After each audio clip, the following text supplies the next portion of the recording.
지하철 플랫폼에 열차가 찬바람을 몰고 들어옵니다. 윤영숙은 전단지를 단단히 쥐고 계단을 내려갑니다.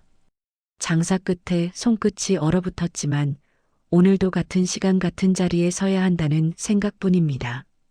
사람들의 발걸음이 빠르게 지나가고 그 속에서 그녀의 시선은 오직 한 곳에 머뭅니다. 전광판에는 2호선, 곧 도착이라는 글자가 반짝입니다. 영숙은 늘 이 시간에 이곳으로 옵니다. 아들이 마지막으로 타던 열차가 이 노선이었기 때문입니다. 누군가의 어깨, 누군가의 걸음걸이, 그 모든 것이 잠시 아들을 떠올리게 합니다. 그녀는 그럴 때마다 가슴속이 덜컥 내려앉습니다. 손에 든 전단지엔 낡은 흑백 사진 속 젊은 남자가 웃고 있습니다. 윤민수, 27세, 키 178cm, 실종이라는 글씨가 희미하게 번져 있습니다. 민수야, 오늘은 꼭 봤으면 좋겠다. 그녀는 작게 중얼거립니다. 사람들 틈새로 익숙한 뒷모습이 보이면 심장이 덜컥 내려앉습니다. 그러나 곧 낯선 얼굴이 돌아보면 그 희망은 바람처럼 흩어집니다. 지하철이 도착하고 문이 열립니다. 승객들이 쏟아져 나오고 또 타고 문이 닫힙니다. 영숙은 그 모든 장면을 숨죽인 채 바라봅니다. 열차가 떠나면 그녀의 눈에선 늘 같은 공허함이 남습니다. 그녀는 시장에서 팔던 귤 봉지를 꺼내 조용히 손에 쥡니다. 따뜻하던 아들의 손을 잡던 감각을 떠올리려는 듯합니다. 성공해서 돌아올게요라던 그 목소리가 귓가를 스칩니다. 그 말 한마디를 붙잡고 지금까지 버텨온 세월이 문득 무겁게 느껴집니다. 플라스틱 벤치에 앉아 숨을 고릅니다. 주변 사람들은 휴대폰을 보거나 졸고 있습니다. 그 평범한 풍경 속에서 그녀만이 다른 시간을 살고 있는 듯합니다. 누구는 퇴근하고 누구는 약속 장소로 향하지만 그녀에게는 단 하나의 목적만 있습니다. 아들을 찾는 것. 지하철 문이 다시 열리며 젊은 청년 하나가 내립니다. 순간 영숙의 눈이 크게 뜨입니다. 낯설지만 어딘가 익숙한 옆모습이 보입니다. 청년은 두꺼운 점퍼를 입고 시선을 바닥에 둔 채 걸음을 옮깁니다. 민수야? 그녀는 거의 들리지 않게 부릅니다. 하지만 청년은 아무런 반응도 보이지 않습니다. 군중 사이로 그의 뒷모습이 사라지고 영숙은 자리에서 일어섭니다. 그러나 이미 늦었습니다. 문이 닫히고 전동차는 천천히 떠납니다. 그녀는 그대로 선 채로 한참을 바라봅니다. 열차가 터널 속으로 사라지자 손끝의 전단지가 바람에 흔들립니다. 사진 속 아들은 여전히 웃고 있지만 그 미소는 더 이상 현재의 시간이 아닙니다. 지하철역 방송이 울리고 영숙은 천천히 계단을 올라갑니다. 발걸음은 무겁고 숨소리는 길게 이어집니다. 그러나 내일도 모레도 그녀는 다시 이 자리로 올 것입니다. 희미한 희망이라도 붙잡지 않으면 이 겨울을 견딜 수 없기 때문입니다. 겨울 새벽의 찬 공기가 쉼터 안까지 스며듭니다. 낡은 난로 위에서 물이 끓는 소리가 들리고 사람들의 거친 숨결이 섞여 있습니다. 윤민수는 벽 쪽 구석에 앉아 신발끈을 매고 있습니다. 사람들은 그를 현수라고 부릅니다. 그가 처음 쉼터에 왔을 때 이름을 묻는 질문에 대답하지 못했기 때문입니다. 그는 가끔 거울을 봅니다. 낯선 얼굴이 비칩니다. 누구의 얼굴인지 모르겠지만 이 얼굴에 익숙하지도 낯설지도 않은 기묘한 감정이 밀려옵니다. 기억의 빈자리는 커다란 구멍처럼 그의 마음 한가운데를 파고 있습니다. 밖에서 트럭이 경적을 울리자 그는 본능적으로 몸을 움찔하며 주머니를 뒤적입니다. 신분증은 없습니다. 지갑도 휴대전화도 없습니다. 현수 씨, 오늘은 병원 가보는 게 어때요? 사회복지사 박지연이 다가와 부드럽게 말을 겁니다. 그녀는 늘 따뜻한 미소를 짓지만 민수는 그 미소를 오래 바라보지 못합니다. 머릿속이 자꾸 뿌옇게 흐려집니다. 괜찮아요. 일 나가야 돼요. 그는 짧게 대답하고 자리에서 일어섭니다. 누군가 자신을 기다리고 있는 듯한 불안감이 가슴 한쪽에서 계속 일렁입니다. 민수는 공사장 앞에서 일용직줄에 섭니다. 추위에 숨을 내쉬며 다른 사람들의 얼굴을 훑어봅니다. 모두 낯선 얼굴들입니다. 하지만 그 속에서 어쩐지 자신이 잃어버린 무언가를 찾고 있는 기분이 듭니다. 하루가 끝나면 그는 피로와 함께 깊은 어둠 속으로 빠져듭니다. 밤이 되면 같은 꿈을 꿉니다. 누군가 자신을 부릅니다. 인수야. 목소리는 희미하지만 그 부름에는 따뜻함이 있습니다. 꿈속에 그는 돌아보려 하지만 늘 그 전에 눈을 뜹니다. 눈을 뜨면 차가운 공기만이 남습니다. 다음 날 그는 역 근처를 지나가다 전단지를 봅니다. 누군가의 얼굴이 낯익습니다. 그 얼굴은 오래전의 자신 같습니다. 실종자 윤민수. 그 이름을 읽는 순간 그의 가슴이 쿵 하고 내려앉습니다. 손끝이 떨리고 이마에 식은땀이 맺힙니다. 하지만 그는 이내 고개를 젓습니다. 아니야, 저건 나 아니야. 스스로에게 말하며 전단지를 접어버립니다. 그날 밤 그는 다시 꿈을 꿉니다. 이번엔 더 뚜렷합니다. 젊은 여인의 목소리가 그를 부릅니다. 민수야, 밥 먹어라. 그 순간 낡은 식탁과 따뜻한 손길의 기억이 스쳐 지나갑니다. 잠에서 깨어난 그는 손끝이 떨립니다. 무엇을 기억하려 해도 그 다음 장면이 떠오르지 않습니다. 그는 천천히 창가로 다가갑니다. 창밖에는 하얀 입김이 떠오르고 저 멀리 전동차 불빛이 지나갑니다. 마음속 어딘가에서 묘한 감정이 일렁입니다. 자신이 잃어버린 이름, 그리고 그 이름이 불리던 세상이 어딘가에 남아있다는 예감이 들었습니다. 윤영숙은 허름한 복지센터 의자에 앉아 손에 쥔 전단지를 바라봅니다. 종이 가장자리가 이미 닳아 있습니다. 경찰서에서 돌아온 지 며칠째 그녀는 새 단서를 찾기 위해 이곳저곳을 헤매고 있습니다. 하지만 모든 대답은 같았습니다. 찾기 어렵습니다. 그 말이 익숙해질수록 마음 한편이 더 단단해졌습니다. 오늘은 다른 소식을 들었습니다. 한 봉사자가 그녀가 만든 전단지를 다른 구역에서 돌리고 있다는 이야기가 전해졌습니다. 그 이야기에 이끌려 복지센터로 찾아온 것입니다. 담당 직원은 컴퓨터 화면을 켜고 CCTV 영상을 보여줍니다. 흐릿한 화면 속 낯익은 어깨선이 스칩니다. 영숙은 숨을 멈추고 모니터를 응시합니다. 하지만 화면은 오래되지 않아 종료됩니다. 그 사람 이름이 현수라고 합니다. 직원이 조심스레 말합니다. 영숙의 눈동자가 흔들립니다. 박지연 사회복지사가 담당 중이에요. 그녀는 자리에서 벌떡 일어납니다. 지친 다리가 순간 힘을 얻은 듯 움직입니다. 그 사람을 만나게 해줄 수 있을까요? 직원은 잠시 머뭇거리다 한숨을 쉽니다. 개인정보라서 쉽지 않습니다. 그녀는 잠시 말없이 서 있다가 손가방에서 사진 한 장을 꺼냅니다. 어린 시절 민수가 웃으며 시장 바닥에 앉아 있는 사진입니다. 이 아이가 제 아들이에요. 그 이름, 현수든 뭐든 상관없어요. 그 얼굴을 다시 한 번만 보고 싶습니다. 직원은 그 눈빛을 보고 고개를 끄덕입니다.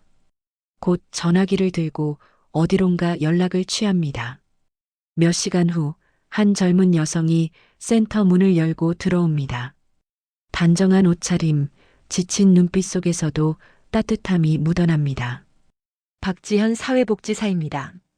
영숙은 두 손을 모은 채 그녀를 바라봅니다. 혹시 제 아들, 윤민수라는 이름 들어보셨나요? 지연은 잠시 말을 고르다 조심스레 고개를 끄덕입니다. 저희 쉼터에 현수라는 분이 계세요. 기억을 잃은 분이에요. 혹시 그분이 영숙은 말끝을 잇지 못합니다. 손에 쥔 사진이 미세하게 흔들립니다. 그 사람, 제 아들이에요. 그녀의 목소리는 확신에 차 있습니다. 지연은 놀란 듯 그녀를 바라보다 천천히 고개를 숙입니다. 아직 확실하지 않습니다. 기억이 완전히 돌아오지 않아서요. 너무 급하게 만나면 혼란스러워질 수도 있어요. 하지만 영숙은 눈을 감았다 뜨며 단호히 말합니다. 그래도 봐야겠어요. 내가 직접 확인해야 마음이 놓일 것 같습니다. 지연은 한참 침묵하다 일정을 확인합니다. 내일 저녁쯤 보호소로 오세요. 그때면 일이 끝나 있을 거예요. 영숙은 깊이 고개를 숙입니다. 손끝이 떨리지만 오랜 세월 끝에 희미하게나마 길이 열린 기분이 듭니다. 센터를 나서며 그녀는 하늘을 올려다봅니다. 회색 구름 사이로 희미한 빗줄기가 비칩니다. 가슴 속에 작은 떨림이 일어납니다. 오랜 어둠 속에서도 이제 정말로 누군가를 다시 만날 수 있을지도 모른다는 희망이 피어오릅니다. 보호소 앞에는 겨울 저녁의 바람이 매섭게 불고 있었습니다. 윤영숙은 두꺼운 목도리를 목에 감고 문을 바라보았습니다. 문 안에서는 희미한 형광등 불빛이 새어나오고 그녀의 심장은 점점 빨리 뛰었습니다. 오랜 기다림 끝에 이제 그 문 안에 아들이 있을지도 모른다는 생각이 그녀의 몸을 떨리게 했습니다. 안으로 들어서자 퀴퀴한 공기와 함께 여러 사람의 낮은 대화가 들려옵니다. 직원의 안내를 받은 그녀는 복도 끝 작은 방 앞에 섭니다. 문틈으로 희미한 그림자가 보였습니다. 윤민수, 아니 현수가 의자에 앉아 있었습니다. 그가 고개를 들자 영숙의 입에서 무의식적으로 이름이 새어나왔습니다. 인수야, 하지만 그는 아무런 반응을 보이지 않았습니다. 눈빛은 낯설고 공허했습니다. 영숙은 그 자리에서 얼어붙은 듯 서 있다가 조심스럽게 걸음을 옮겼습니다. 눈앞의 남자가 분명 아들인데 표정 하나, 몸짓 하나가 전혀 기억 속의 민수와 닮지 않았습니다. 그녀는 두 손을 맞잡고 떨리는 숨을 고르며 앉았습니다. 저 사람이 정말 제 아들 맞나요? 그녀의 목소리는 희미하게 갈라졌습니다. 지연은 조심스럽게 고개를 끄덕였습니다. 확실하진 않지만 가능성이 높아요. 기억을 잃은 상태라 충격을 줄 수도 있습니다. 영숙은 천천히 손을 내밀었습니다. 그러나 민수는 눈을 피하며 뒷걸음질 쳤습니다. 그 반응에 그녀의 눈가가 붉어졌습니다. 그는 그저 낯선 여인을 대하듯 고개를 숙이고 방을 나갔습니다. 문이 닫히는 소리가 조용히 울렸습니다. 밖으로 나와버린 영숙은 벤치에 앉아 한참을 바라봤습니다. 눈송이가 천천히 떨어지기 시작했습니다. 그녀는 두 손으로 얼굴을 가리며 조용히 울었습니다. 너무 달라졌네요. 내 아인데. 그 말은 바람 속으로 흩어졌습니다. 그 시각 민수는 방으로 돌아와 창문가에 앉았습니다. 알 수 없는 감정이 가슴 속에서 파도처럼 밀려옵니다. 눈을 감자 어린 시절의 한 장면이 스칩니다. 시장 골목, 따뜻한 손, 그리고 누군가의 목소리. 민수야, 이리 와. 그는 갑자기 눈을 떴습니다. 가슴이 두근거리고 손끝이 떨립니다. 머릿속 어딘가에서 무언가가 깨어나는 듯 했습니다. 기억의 문턱이 아주 조금 열리고 있었습니다. 윤민수는 이른 아침 낯선 불안감에 이끌려 발길을 옮겼습니다. 겨울 안개가 깔린 시장 골목은 오래된 기억처럼 희미했습니다. 상인들의 외침이 들려왔지만 그는 그 소리를 제대로 듣지 못했습니다. 그의 눈은 오직 한 곳을 향했습니다. 골목 끝 벽보판에 붙은 낡은 전단 한 장. 종이는 비에 젖어 있었고 그 속의 얼굴이 자신을 똑바로 바라보고 있었습니다. 윤민수, 27세, 실종. 그 문장을 읽는 순간 손끝이 떨렸습니다. 이마가 뜨거워지고 가슴 속에서 무언가 쿵 하고 울렸습니다. 나. 그는 무심코 중얼거렸지만 곧 고개를 저었습니다. 아니야, 아닐 거야. 그러나 발걸음이 떨어지지 않았습니다. 전단지 속 사진은 분명 자기 얼굴이었습니다. 기억의 어딘가가 미세하게 흔들리기 시작했습니다. 그는 시장 구석 벤치에 주저앉았습니다. 머릿속에 번쩍이는 잔상이 스쳤습니다. 문을 나서던 자신, 울먹이던 여자, 성공해서 돌아오겠다는 목소리. 그 장면이 너무 생생해서 숨이 막혔습니다. 두 손으로 머리를 감싸며 고개를 숙였습니다. 세상이 갑자기 낯설고 어지러웠습니다. 그때 뒤에서 누군가 다가왔습니다. 현수 씨 괜찮아요? 박지현이 숨을 고르며 물었습니다. 그는 놀란 눈으로 그녀를 바라보다가 천천히 고개를 끄덕였습니다. 하지만 눈빛은 멀리 공허한 곳을 향하고 있었습니다. 지연은 그가 붙잡은 전단지를 보고 말없이 한숨을 쉬었습니다. 이제 알게 된 건가요? 그녀는 그를 부축해 병원으로 데려갔습니다. 진료실 안은 따뜻했지만 민수의 손끝은 차가웠습니다. 의사는 MRI 사진을 들여다보며 조용히 말했습니다. 기억을 되찾는 과정입니다. 하지만 너무 빠르게 회복되면 정신적 충격이 올 수 있습니다. 가족과의 접촉이 도움이 될 거예요. 민수는 고개를 숙이고 속삭였습니다. 가족이 있긴 했군요. 병원을 나서는 길, 그는 하늘을 올려다보았습니다. 구름 사이로 희미한 햇살이 비치고 있었습니다.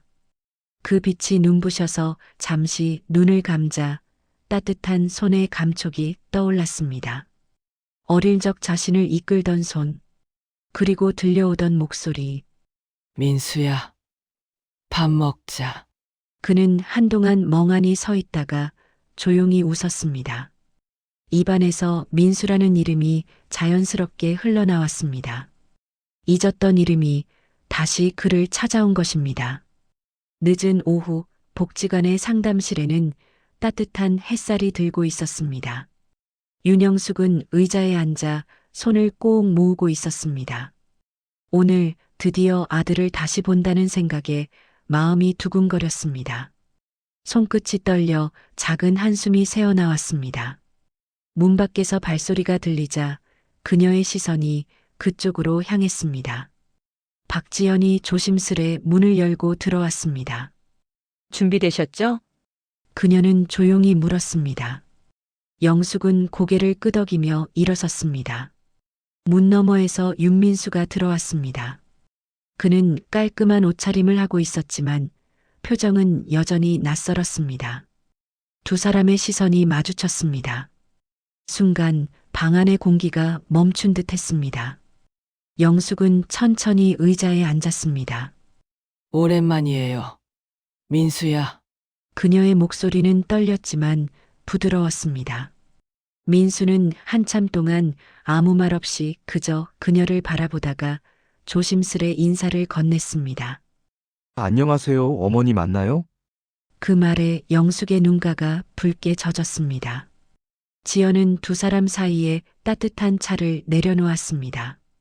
방 안에는 차 향기와 함께 묘한 긴장감이 감돌았습니다. 영숙은 가방에서 한 장의 종이를 꺼냈습니다.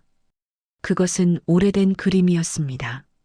어린 민수가 크레용으로 그린 그림집과 사람 둘, 그리고 엄마 사랑해요라는 글씨가 적혀 있었습니다.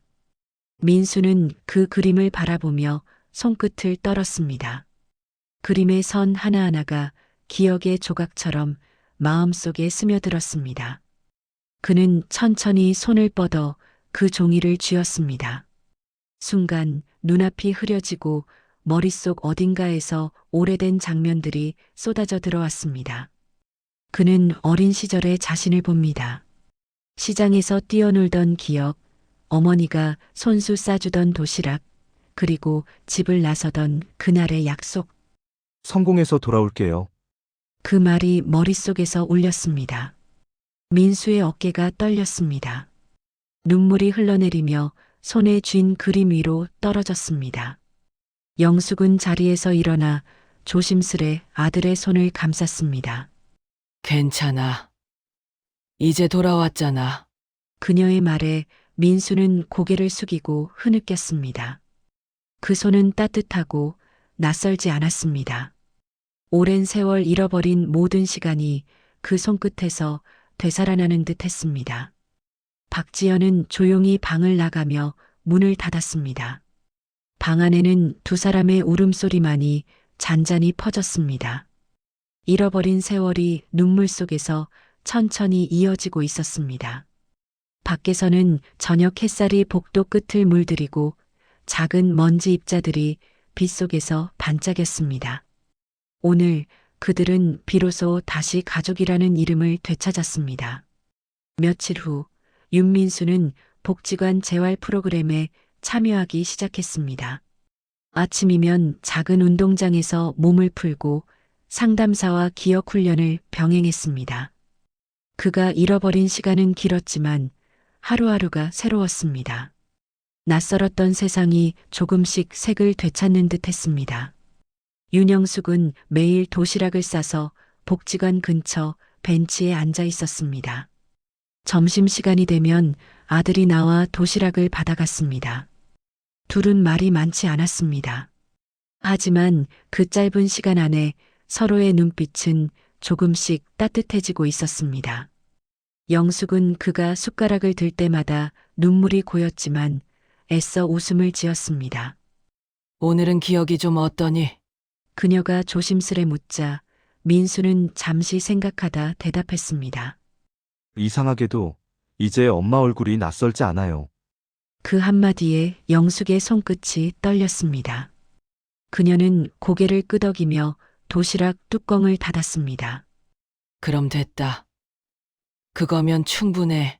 며칠이 지나자 민수는 집 근처의 작은 상점가에서 일을 시작했습니다. 상인들은 처음엔 그를 낯설게 대했지만 금세 친근하게 말을 걸었습니다.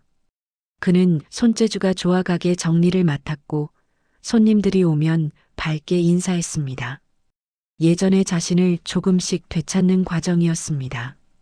박지연은 그 모습을 멀리서 지켜보며 미소를 지었습니다. 그녀는 이제 자신의 역할이 끝났음을 느꼈습니다. 이제 저 사람은 스스로 걸어갈 수 있겠죠. 그녀는 마음속으로 그렇게 중얼거렸습니다.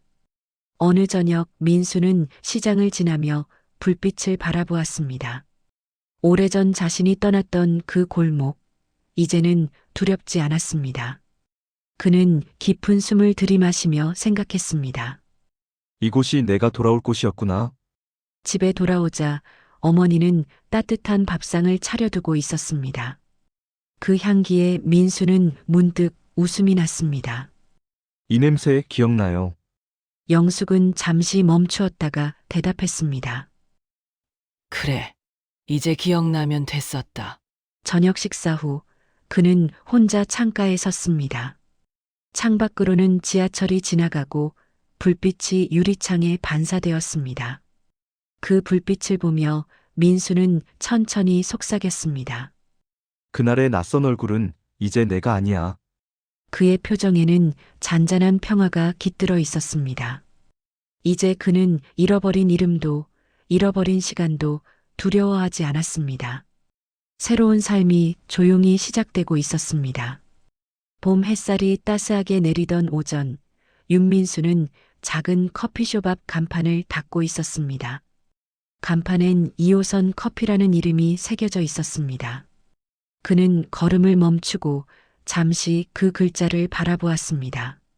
자신이 가장 어두웠던 시간에 유일하게 빛처럼 스쳐갔던 지하철 불빛.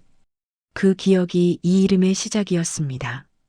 가게 안에는 커피 향이 은은하게 퍼지고 손님들이 조용히 이야기를 나누고 있었습니다.